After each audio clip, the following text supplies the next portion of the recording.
Hello, my name is Addison Doyle, and for this project I decided to ask a question. Was Julius Caesar's assassination justified? To answer this, I will be introducing and discussing different stages in Caesar's life and deciding whether they make him a better person or a worse person. In the end, I will come to a conclusion. This project was inspired by Volume 1, Chapter 8 reading, and Question 4 of the Week 6 discussion forum. Caesar's early life. Julius Caesar was born in Rome in 100 BCE. When he was 16, his father passed away and he became high priest of Jupiter. He later was stripped of this position, so he joined the army. He excelled as a soldier and quickly grew in power. When he was no longer in the army, he became a lawyer. We know that Caesar was a high priest of Jupiter, joined the army, and became a lawyer. So far, this doesn't tell us what he was like as a person, so we cannot make decisions yet. In 75 BCE, Julius Caesar was kidnapped by pirates and held captive on an island. On this island, he did not behave as a captive should. The pirates told him that his ransom was set at 20 talents, but Caesar told them that he was worth at least 50. He also bossed them around, talked to them as though they were good friends, forced them to listen to speeches and poems that he wrote, and threatened to have them crucified often. The pirates were sure that he was joking about crucifying them, but he was not. This shows that Julius Caesar has an extremely high opinion of himself. The fact that he was friends with the pirates shows that he was not an unkind person.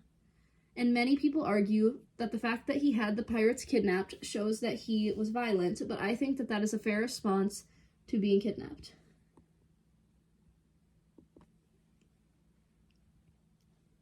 Caesar was elected military tribune, and this was what started his rising prominence in Rome. He later became friends with the richest person in Rome, Marcus Crassus. In 63 BCE, Marcus Crassus funded his running for chief priest, which he won. In 62 BCE, he was elected praetor, and in 61 BCE, he was elected governor of Hispania, and he left for Spain. In the Roman Republic, consuls were elected every year and were the two most powerful people in Rome. Julius Caesar decided that he wanted to run for consul, and he won alongside Marcus Bibulus. Julius Caesar was in an alliance with Marcus Creius and Gnaeus Pompey. This alliance was discovered when they publicly supported a law Caesar wanted to pass. The alliance is proven by many letters exchanged between the men, one of which Caesar says, "You will recognize that I have acted with such prudence and spirit that you will not now be ashamed of being coupled with me in politics as well as private friendship." Julius and Caesar.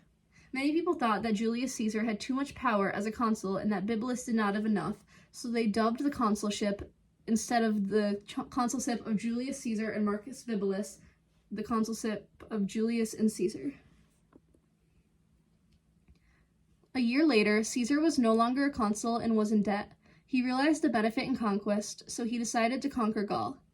Caesar battled his former ally Pompey, who was later killed by Egyptians that believed that the gods favored Caesar over him.